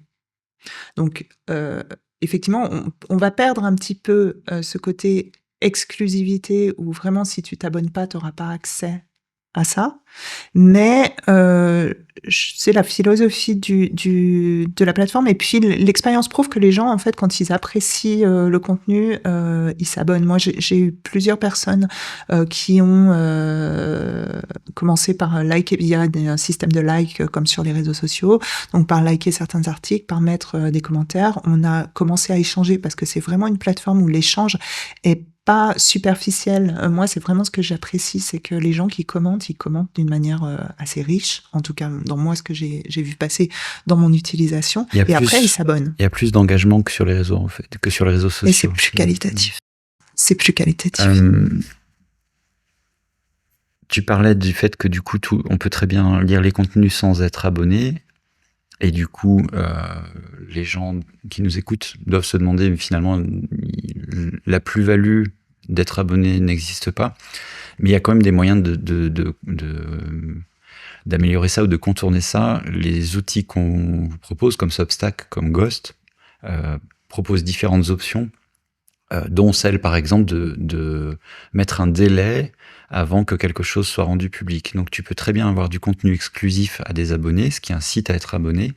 Par exemple, découvrir en avant-première la couverture d'un bouquin, un passage, quelque chose comme ça. Et régler de manière à ce que ça ne soit rendu public qu'au bout d'un certain temps, que tu peux imaginer 1 mois, 3 mois, etc. Et ça peut du coup rebalancer ce côté, mais finalement, où est la plus-value? Je peux très bien aller sur Substack et lire absolument tout le contenu de Catherine Rolland et avoir En fait, l'autre vrai avantage d'être abonné, c'est que tu reçois directement dans ta boîte aux lettres, comme un mail personnalisé, la newsletter. Et pour moi, c'est le vrai avantage. Bien sûr, c'est l'idée. Et puis, je pense qu'après, de toute façon, ces gens qui éventuellement vont lire sans s'abonner, c'est en plus. C'est-à-dire qu'il y aura de toute façon toujours les gens qui vont faire la démarche parce que cette possibilité, en tout cas sur Substack, cette possibilité d'aller lire les articles précédents, il faut quand même avoir l'application. Non, tu peux aller sur le site internet. Ah ouais? Bon, alors toutes mes certitudes s'écroulent. Bon, alors d'accord. Non, alors, mais ça fonctionne. Je vois ça comme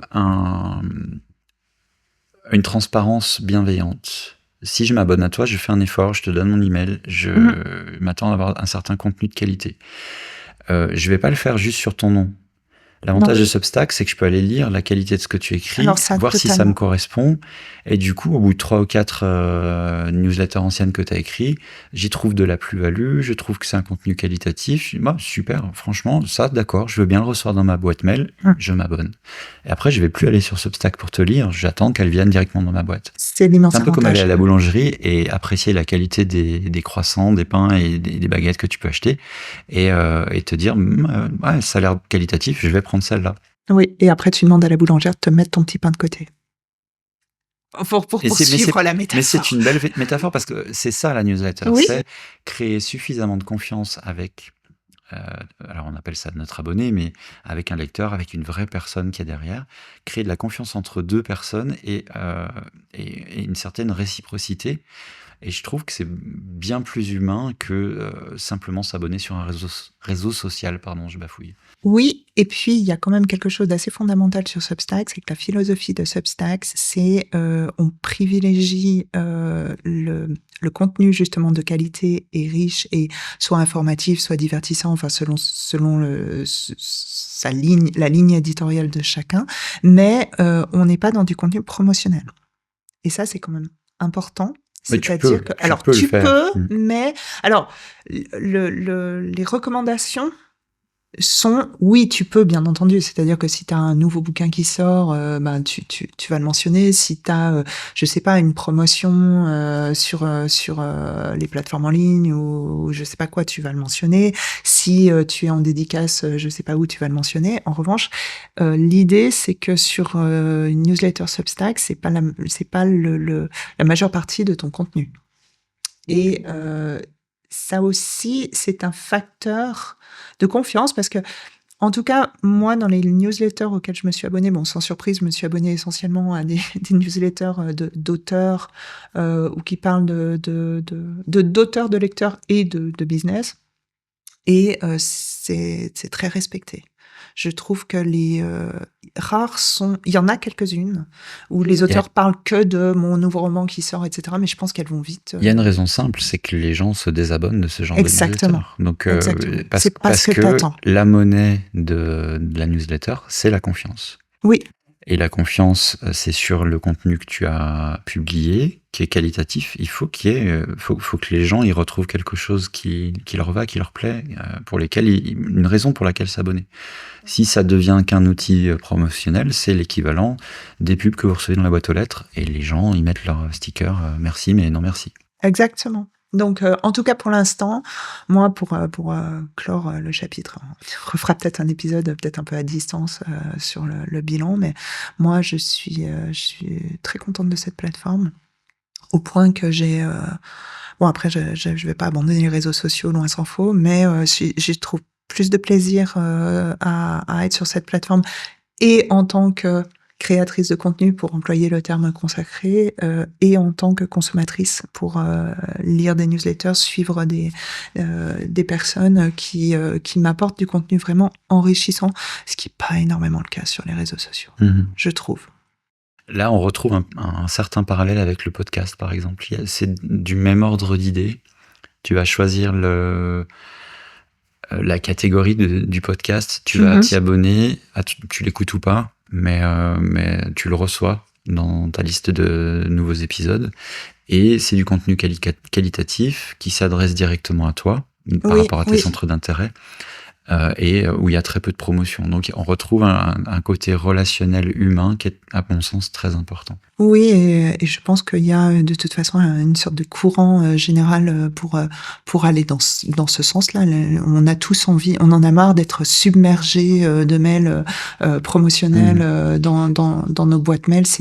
C'est pas ça que tu veux du contact, tu veux de l'humain, tu veux découvrir des choses, en apprendre plus sur la personne, et que la personne aussi en apprenne plus sur toi.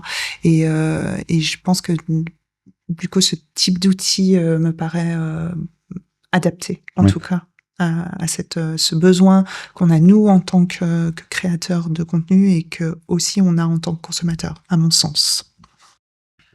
Peut-être qu'avant de conclure, on donne quelques conseils de ce qu'on a découvert qui fonctionne pour qu'une newsletter justement fonctionne, c'est-à-dire que les gens aient du plaisir à s'y abonner et restent abonnés. Oui, alors avant, je voulais dire un truc qu'on n'a pas mentionné par rapport à Substack et Ghost. Enfin, tu l'as mentionné dans une phrase, mais je pense vraiment qu'il va falloir faire un autre épisode. C'est la possibilité de contenu payant, parce que la newsletter, je crois que ta newsletter est gratuite pour l'instant intégralement, la mienne aussi. Après, il y a les possibilités de scinder les abonnés et de créer du contenu supplémentaire payant. Alors sur Substack, c'est sous forme d'abonnement. Je ne sais pas comment c'est sur Ghost, si c'est le même principe, un abonnement mensuel ou annuel. Tu peux faire les deux. Oui, et qui permet de recevoir d'autres types de mails. Peut-être, alors chacun fait le choix qu'il veut. Moi, je suis personnellement en train d'y réfléchir. Enfin, quelque chose qui est complémentaire au contenu, on va dire, principal, gratuit. Et ce sont des pistes intéressantes pour les auteurs professionnels ou qui souhaitent se professionnaliser, je pense. Donc, ça mérite d'être mentionné. On en reparlera peut-être par la suite. Et ça peut même être une source de revenus régulière, intéressante, même si elle est faible, elle est plus ou moins faible. C'est le coût minimal de l'abonnement mensuel sur Substack, c'est $6 par mois. Okay. Donc ça veut dire que pour avoir un revenu, il faut quand même tu as beaucoup d'abonnés payants, quoi. Toi, tu as 300 abonnés. Si un quart de ces abonnés... non, je dis 300, en fait, j'en sais rien, mais admettons, parce que tu as switché à 300. C'est pour ça que j'avais ça en tête. Mais j'ai switché un peu avant. Si un 10% de ces abonnés devient des abonnés payants, ça fait quand même un montant, par exemple, qui pourrait t'aider à payer Substack, si tu as la version payante. Oui, alors voilà. Donc ça devient intéressant, ne serait-ce que pour ça, de pouvoir avoir les outils professionnels qui te permettent d'avoir une newsletter, par exemple. Et puis ça peut être beaucoup plus gros, si on parle en milliers. Si tu sais la règle des 1000 vrais fans. Oui. Les ultras, ceux qui vont être d'accord de payer 6 balles par mois pour t'aider, ça fait 6000 balles. Ça fait 6000 balles, mais on dit à peu près, alors il ne faut pas trop s'emballer dans la mesure où je pense que c'est peut-être entre 2 et 5% au max de tes abonnés gratuits qui vont... Je parle des ultras, des vrais fans. Ouais. Donc c'est une piste qui peut être intéressante. C'est une piste intéressante. Qui peut être un complément, parce que chacun sait qu'on n'est pas Maxime Chatham, on n'est pas Jean-Christophe Chacun sait qu'on est pauvre. et qu'on est très rares, les auteurs, à vivre de notre plume uniquement. C'est sûr. Et je dis nous, mais on n'est pas dedans, donc clairement, voilà, la grosse majorité des auteurs ne vivent pas de leur plume. Donc c'est un moyen de diversifier. Pour le lecteur, pour le fan d'un auteur, ça peut être un moyen de supporter financièrement un auteur pour l'aider. Et l'avantage aussi, c'est que ce ne sont pas des abonnements monotes. C'est pas parce que vous vous abonnez à la newsletter payante de Catherine que ça va durer pendant 1 an, comme chez on peut s'en aller. Sauf si tu as pris l'abonnement annuel. Alors oui. Mais je peux très bien me dire, ok, je teste, j'ai envie de la supporter pour 1 mois, je peux pas plus. Ce mois-ci, je vais donner 6 balles à Catherine parce que j'aime ce qu'elle fait, je veux supporter ses écrits, etc. Et le mois prochain, je peux pas, je ferai pas. Et puis peut-être que ça reviendra, etc. Donc, il y a même une fonction, alors qui est assez rigolote, c'est que quand tu crées ton compte Substack, ça te propose de proposer aux abonnés qui te soutiennent, qui te promettent. C'est une sorte de promesse sur l'avenir de dire, le jour où tu ouvres les abonnements payants, je m'abonne déjà. Donc, c'est une promesse de don, en quelque sorte. T'abonner en avance. Tu peux t'abonner en avance et le jour où tu un peu comme une campagne Kickstarter. Voilà. Quoi. Et alors, pour l'anecdote, moi, j'ai une personne qui s'est abonnée, je ne sais pas qui c'est. Par avance. Et qui s'est abonnée à l'abonnement annuel. Et quand j'ai découvert ça, j'ai été complètement troublée parce que je me suis dit, mais il y a déjà quelqu'un d'abonné. Donc, c'est qui? Je sais pas, je remercie cette personne que je ne connais pas. Donc, voilà. Donc, comme je la connais pas et que je suis allée, bien évidemment, c'est le premier abonné payant, tu sais, je suis allée voir.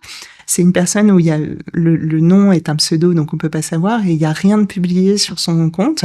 Et je me suis dit, si ça se trouve, c'est une fausse manœuvre.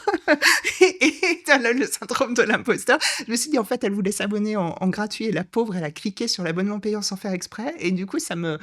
Alors ça, c'est difficile parce que tu reçois des emails de la plateforme qui t'expliquent vraiment, attention, tu t'es abonné, est-ce que tu confirmes, etc. Ah ouais, c'est très... Non, c'est sécurisé. J'étais hyper coupable, je me suis dit, non, mais elle a pas fait exprès, elle voulait pas. Et du coup, quand je vais déclencher l'abonnement payant, je vais recevoir un mail incendiaire de la personne qui fait, ouais, tu m'as piqué 60 balles. Alors, tu me dis que non, bon, je suis super rassurée. A priori, donc et ça c'est vraiment quelque chose, c'est bête, mais ça m'a vachement touchée, quoi. Je me suis dit, waouh, mais c'est qui? J'aurais envie de la remercier. Voilà, donc je le fais dans le podcast officiellement. Merci à cette personne, en espérant que c'était pour de vrai. Ne te désabonne pas. Bref, donc pardon, c'était une petite digression. Non, très bien. Et maintenant, qu'est-ce qu'on avait dit? Les tips, un petit peu. Si on conclut, je te propose effectivement de lister les choses qui te paraissent les plus importantes à respecter pour avoir une newsletter qui fleurit, on va dire, qui commence à fonctionner et qui est dans le respect des lecteurs qui s'abonnent. Oui. Alors, histoire de ne pas passer encore 1 heure à prolonger cet épisode, moi, j'ai noté quelques petits trucs, donc qui sont des choses qu'on a déjà dites, ça résume, mais vraiment, la fréquence est super importante. Tu veux dire la régularité? Oui, pas la fréquence. Non, t'as raison, la régularité, c'est-à-dire respecter la fréquence dans le sens respecter la fréquence qu'on a choisie. Je pense que si on part du principe que on va publier tous les mois, faut publier tous les mois. Et j'aurais tendance à conseiller au début, il vaut mieux choisir une fréquence moindre, peut-être tous les mois, voire tous les trimestres, plutôt que d'être... On est nécessairement toujours très enthousiaste, on a plein de trucs à dire. Souvent, on lance la newsletter parce qu'on a un événement, parce qu'on sort son premier roman, ou voilà. Mais il y a des périodes de creux. Alors, plus on avance dans la carrière, plus on a des trucs à raconter. C'est vrai, moi, j'ai des trucs à raconter tout le temps. Mais quand on a un seul roman et que ça y est, il est sorti et que c'est janvier, il n'y a pas de salon, il n'y a rien du tout, c'est difficile de trouver du contenu pour la newsletter, qui est une grande angoisse d'ailleurs de beaucoup d'auteurs qui hésitent à lancer leur newsletter. Justement, à cause de ça, de dire mais il y aura des fois, je vais pas savoir quoi raconter. Une des solutions, c'est te lance pas sur une fréquence de folie où tu devras toujours trouver des trucs à dire toutes les semaines, quoi, parce que t'en auras pas. Ça, c'est le premier point. J'ai dit on fait vite. C'était le point régularité. Bon, vas-y, dis ton point, toi. Non, mais 100%. Et tant mieux que tu explicites les choses, parce que il faut bien se faire comprendre. Mais c'est vrai que la régularité, c'est-à-dire le fait une fois qu'on a choisi une fréquence à respecter, ben c'est à la fois respecter ses lecteurs et s'astreindre à un rythme qui fait qu'on va être respecté et qu'on ne brise pas la confiance que l'abonné nous a donnée. Oui, parce que tu l'attends, la newsletter. Alors, s'il est qualitatif, oui. Bah, moi, je sais que ou tu te désabonnes si tu l'attends plus. C'est la liberté, finalement, de ce système. Tout à fait. Et en fait, tu t'aperçois... Je peux faire une anecdote, une digression. Je la fais très vite. Mais les gens, en fait, j'ai été même très étonnée de ça, parce que pour l'anecdote, donc moi, j'envoie ma newsletter le samedi matin. Et il y a eu une fois, il y a quelques mois, où je me suis trompée. J'ai pas cliqué sur le bon bouton et elle est partie le vendredi matin, au lieu du samedi matin. Et j'ai eu plein de retours, des gens qui m'ont dit « Mais qu'est-ce qui se passe? On n'est pas samedi ?» Alors, des gens qui m'écrivent jamais d'habitude et qui avaient été complètement perturbés, au point que le lendemain, j'en ai refait une en disant « Bon, ok, ce coup-ci, c'est la bonne et on leur mettra un petit bonus, etc. » Mais c'était drôle. Et les gens, je me suis aperçue que c'était leur rendez-vous, ce que j'aurais pas cru. Ils ont repéré que le samedi matin à 7h30, il y a ma newsletter qui arrive. Et ça, c'est super gratifiant. Donc, c'est très important. Il faut le faire. N'est-ce pas, Cyril? Oui. D'accord. T'as une fréquence définie, toi? Moi, j'avais défini une fréquence mensuelle parce que je voulais y aller pas à pas et parce que j'estimais que j'avais pas assez de contenu ouais, c'est ça, mais alors que non. Alors que je pense pas. Et tu t'y tiens, du coup? Alors, ce qui m'aide, c'est justement d'avoir fait le choix de publier aussi ce travail de curation. C'est-à-dire que, comme tout le monde, j'ai lu des trucs pendant le mois passé, j'ai regardé des séries qui m'ont ému ou pas, ou des films qui m'ont ou des événements. Et du coup, je sais que j'ai au minimum ça à partager et que ça peut plaire. Et donc, j'ai moins cette angoisse de dire « Oh, j'ai rien à dire ». La deuxième chose qui m'aide beaucoup, c'est que je partage aussi sur la newsletter les 2 épisodes qu'on a publiés sur Duo de Plume. L'un dans l'autre, ça me fait déjà un bon tiers, voire la moitié de ma newsletter. Donc, finalement, s'il n'y a que ça, ça sert quand même. Il y a quand même de l'intérêt pour mes abonnés et ça m'a décanté mes angoisses de j'ai rien à dire. Ouais, mais t'as jamais. Et puis je trouve que t'as jamais rien à dire. Enfin, il y a toujours une partie de ta newsletter. Ouais, non, mais c'est sûr. Mais il y a toujours une partie de ta newsletter qui revient sur tes progressions, ce que t'as fait en tant qu'auteur, ton travail sur ton roman, etc. En fait, j'avais peur de lasser les gens. Un écrivain, ça écrit. Si je raconte tous les mois que j'écris, voilà. Donc j'avais peur de ça. Et en fait, on peut être beaucoup plus dans le détail, on peut être beaucoup plus dans ce qu'on ressent quand on fait les choses. Et à force de le faire, en fait, on découvre soi-même du contenu qu'on peut publier. L'autre chose qui m'aide, c'est d'écrire à Lionel. C'est d'avoir un lecteur, un abonné idéal à qui tu écris, parce que ça devient très personnel, finalement. Puis tu lui racontes un peu, comme tu ferais un bon ami, les choses. Donc, moi, ça m'aide. C'est pour ça que je le classe dans les trucs astuces. C'est pas forcément pour tout le monde, mais je trouve que ça m'aide à l'écrire. Ouais. Oui, et puis il y a quelque chose que t'as mentionné aussi et que j'ai relevé et qui est intéressant, c'est de se poser la question de quel type de newsletter toi, en tant que lecteur, t'as envie de lire, quoi. Et d'envoyer toujours pour que ton contenu soit qualitatif. Oui et non. Typiquement, si je me base sur moi-même, mes goûts sont très éclectiques et variés. Et donc, ça me perd, ce genre d'idée. Oui, mais après, tu penses à Lionel. Donc ça te ressource. Voilà. Voilà. Donc, dans les trucs et astuces, écrivez à Lionel Tardy. Donc la régularité est probablement la chose la plus importante. Absolument. La deuxième chose, c'est de ne pas se prendre la tête et de s'amuser. Il ne faut pas que ça soit une corvée, il ne faut pas que ça soit j'allais sortir un somme. Voilà, il faut pas que on se sente obligé de la faire, sinon ça va se voir, les lecteurs vont le ressentir et prendre moins de plaisir à la lire. Après, si je liste des choses, je fais comme toi, mais du coup, je vais peut-être pas les détailler. Je pense qu'on fera un épisode plus main dans le cambouis sur comment on peut s'y prendre pour qu'est-ce qu'on pourrait publier comme contenu. Peut-être plus sur le contenu parce qu'on a survolé le contenu, donc oui, mais, je pense. Les choses que j'ai notées de mon côté, c'est la monnaie de ce média, c'est la confiance. On l'a décrit, on l'a dit au cours de l'épisode. Et sur ce point-là, quand même, à noter, les gens font plus confiance aux gens qu'aux sociétés. Donc, ils vont plus facilement s'abonner à Catherine Roland que à Catherine Roland Incorporated qui publie les livres de Catherine Roland. Ce côté humain est important. Ouais. C'est dans ce sens-là. Si on est sur le thème de la confiance, je dirais que la confiance, c'est pas l'automatisation. En fait, automatiser les choses à outrance, ça va nous éloigner de cette confiance, de cette relation privilégiée. Qu'est-ce que tu veux dire par automatisation ? Là, je viens sur l'IA, mais aussi sur la chaîne d'emails que tu vas avoir quand tu t'abonnes à ma newsletter, qui va industrialiser les choses. Vous savez, je peux très bien, avec ces systèmes-là, automatiser. Si tu t'abonnes à ma newsletter, tu vas recevoir un email 2 jours après. Enfin, un premier email qui dit bienvenue. Un deuxième 3 jours après qui dit hey, tu sais que j'écris des bouquins. Un qui vient 7 jours après qui dit non seulement j'écris des bouquins, mais en plus j'écris de la science-fiction. Est-ce que tu as vu ça et ça? Et là, on tombe sur presque des campagnes marketing. Et on s'éloigne beaucoup de l'essence même, à mon sens, du pourquoi on fait cette newsletter et de la confiance. Donc, je résume ça par la confiance et l'automatisation sont deux pôles opposés d'un aimant. Il y a un peu d'automatisation qui sert à la newsletter. Trop, on va vers du marketing et moi, je pense que ça dessert pour les newsletters d'auteurs. C'est mon avis, mais... Oui, après... on peut le nuancer, évidemment, comme tout. On va pas refaire un épisode, donc on garde pour d'en rediscuter. Je pense qu'il y a quand même... ça fait sens si c'est bien fait. Pour que c'est là où je dis pas trop. Oui, pas trop. Pas trop. Mais peut-être d'en avoir une traîne de 3 emails pour tu t'es abonné, à quoi tu vas t'attendre, tu vois, parce que il y a gardons ça sur l'épisode sur le contenu, mais oui.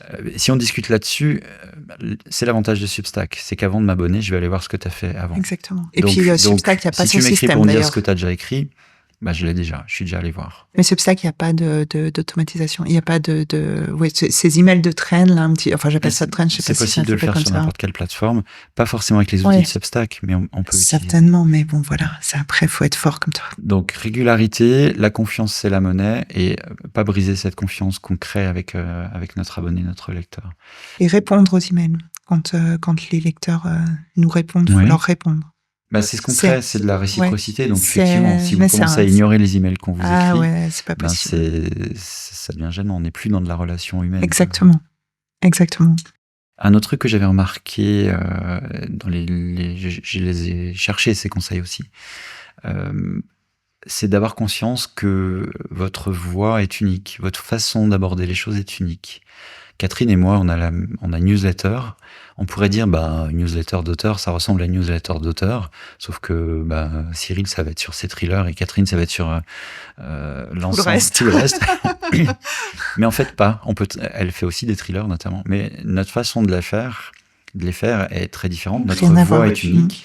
Donc, n'ayez pas peur de ça. Vous ne vous censurez pas en vous disant je ne vais pas faire une newsletter, alors qu'il y en a déjà 50 sur un auteur de science-fiction, il y en a déjà 50 sur un auteur de thriller. Votre voix est unique et c'est ça que vos abonnés recherchent. Donc, c'est une partie de la plus-value, elle est là.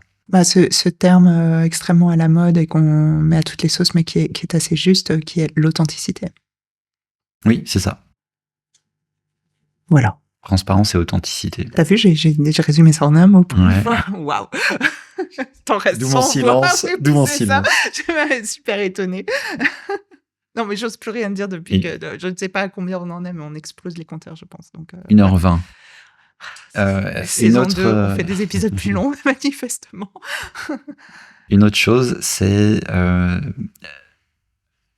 ça rejoint ce que tu disais tout à l'heure, fournir le maximum de valeur par pixel, on va dire. Ça, c'est le côté geek, mais donner le plus possible au cours de cette newsletter, c'est ça qui crée aussi la confiance, c'est ça qui fait le pourquoi les abonnés s'abonnent, enfin les gens s'abonnent à votre newsletter. Donc,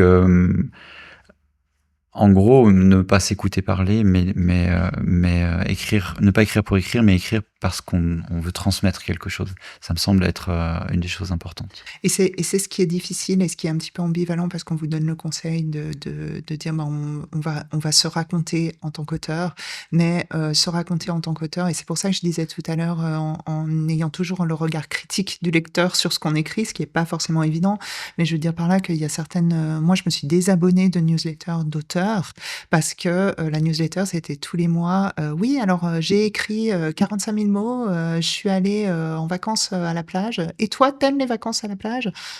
Et j'ai lu tel machin. Ouah, c'était super bien. Ok. Donc, c'est pas intéressant. Enfin, c'est une conversation. Après, c'est pas intéressant pour toi. Pour moi, c'était pas intéressant parce que et c'était redondant. Bon, après, si alors, je suis pas en train de dire, on peut pas dire j'ai écrit 4000 mots cette semaine, je suis content, pas content, etc. Mais il faut pas que ça se contenter de ça et que ça soit tout le temps ça, effectivement. Non, c'est vrai que alors moi, je vais pas me désabonner d'entrée de match sur une newsletter de ce type, mais c'est vrai que si la newsletter c'est à chaque fois ça, bah alors je vais pas l'ouvrir. Donc en fait, je vais pas forcément me désabonner parce que pour X raisons. Et notamment aussi souvent parce que des fois je connais les auteurs et j'ai pas envie de leur faire de la peine, donc je vais pas me désabonner. En revanche, je vais directement pas ouvrir leur mail et ça, c'est pas bon non plus. Parce que si la plateforme voit que les emails sont pas ouverts, c'est le score de délivrabilité. Bon, ça, c'est encore autre chose qu'on abordera dans ce fameux 2e épisode qu'on va faire. Il y a plus de risques que les emails partent en spam. Donc, et ça, on veut pas. Donc, il faut quand même aussi de temps en temps, je pense, mais ça c'est assez facile à contrer, je pense. C'est-à-dire qu'on a tous ces outils plateformes qu'on a évoqués. Il y a un onglet statistiques. Alors c'est un peu rébarbatif et les auteurs en général n'aiment pas les statistiques, mais c'est quand même intéressant de le regarder. Où on a par newsletter, on voit combien ont reçu la newsletter, combien en l'ont ouverte et combien ont cliqué quand il y a des choses cliquables dessus, bien entendu. Et c'est quand même intéressant parce que si on a un taux d'ouverture qui, au fil des newsletters, fait la chute libre, il faut peut-être se remettre en question sur la qualité de son contenu. Les gens se désabonnent pas toujours. Voilà, c'est tout. Tu peux y aller. Est-ce que tu as d'autres conseils courts et pertinents qui permettraient de garder des abonnés? Alors après, je pense qu'on les a tous un peu mentionnés et puis si on fait ce fameux épisode, on les rementionnera. J'avais noté, là je vais vraiment faire des points. Donc toujours répondre aux emails, alterner un peu les contenus, selon sa ligne éditoriale. J'avais noté, c'est bien. En tout cas moi c'est ce que je fais. J'essaie d'alterner entre des contenus plus divertissants, des contenus qui vont être plus à viser peut-être un peu éducative, si par exemple on s'adresse aux auteurs, de l'information pour varier un petit peu tout en collant à sa ligne éditoriale, soigner la qualité de ces emails et aussi le titre. Alors dans Substack, c'est le titre qui est l'objet du mail. Il faut pas le négliger parce que c'est lui qui va faire que on va ouvrir. Alors, faut pas non plus tomber dans les titres. Le terme qui me vient est un terme grossier, j'en suis navrée, mais les titres putaclic, exactement, parce que bon, ça c'est les titres qu'on voit dans les journaux à scandale et Jean-Pierre Foucault est en train de mourir. Ouvrez, voilà, dans les livres, les journaux type Voici, etc. Et on a envie de savoir si vraiment il est en train de mourir. Donc on va aller cliquer, etc. Mais on veut pas faire ça. On veut faire quelque chose de qualité. Donc, encore une fois, c'est un problème de confiance, la newsletter. Ouais. Ce qui n'empêche pas de faire des petits teasing, mais c'est différent. Du teasing. Alors moi, je l'ai fait notamment pour mon dernier mail. On parlait d'informer les lecteurs quand on change de plateforme. mon dernier mail sur Brevo, où je voulais quand même qu'il soit un petit peu, d'être sûr qu'il soit vu par le maximum de personnes. J'ai mis dans l'objet du mail, j'ai mis des petits. J'arrête la newsletter. Ouais, j'ai mis ça. J'ai mis attention, ceci est mon dernier mail avec des petits drapeaux de danger. Alors il a été ouvert comme les autres. Moi j'ai un taux de délivrabilité qui est pas mal, mais il y a des gens qui m'ont dit wow, ce titre. Mais c'est vrai que il faut savoir pourquoi on le fait. Ça peut être stratégique de temps en temps, mais pas le faire à chaque fois. Surtout si on a un titre comme ça qui est un petit peu alléchant, un petit peu racoleur, et puis que le contenu de la newsletter, il est banal. Donc là, on fait une promesse, il faut la tenir. Voilà. Puis sinon, c'était des détails qu'on abordera quand on parlera de contenu, je pense. As-tu d'autres tips ? Je crois qu'on est pas mal. Et puis, on se rend compte que c'est un gros sujet, et donc on va y revenir. Oui, Ouais. voilà. On le savait que c'était un gros sujet, mais on pensait pas à ce point-là, comme toujours. Mais on va en arriver à la fin donc de cet épisode newsletter partie 1. Et comme d'habitude, on vous remercie d'être là. N'hésitez pas à vous abonner, à partager sur les différentes plateformes, à parler du podcast autour de vous. Et puis, on se donne rendez-vous dans 15 jours, Cyril ? Absolument. À dans 15 jours. Au revoir. Salut Catherine. Un livre, ça peut tout changer parce que ça crée du lien et un lien qui dure longtemps. Un texte, c'est un ruisseau. Par moments, il est très lent. Par moments, il va très fort. Vous les abrutis de marcheurs au pas de loi que vous êtes devraient lire les livres au lieu de les brûler. Mais vous couchez avec tous vos auteurs, dites-moi. Je ne bosse plus du tout avec des connards.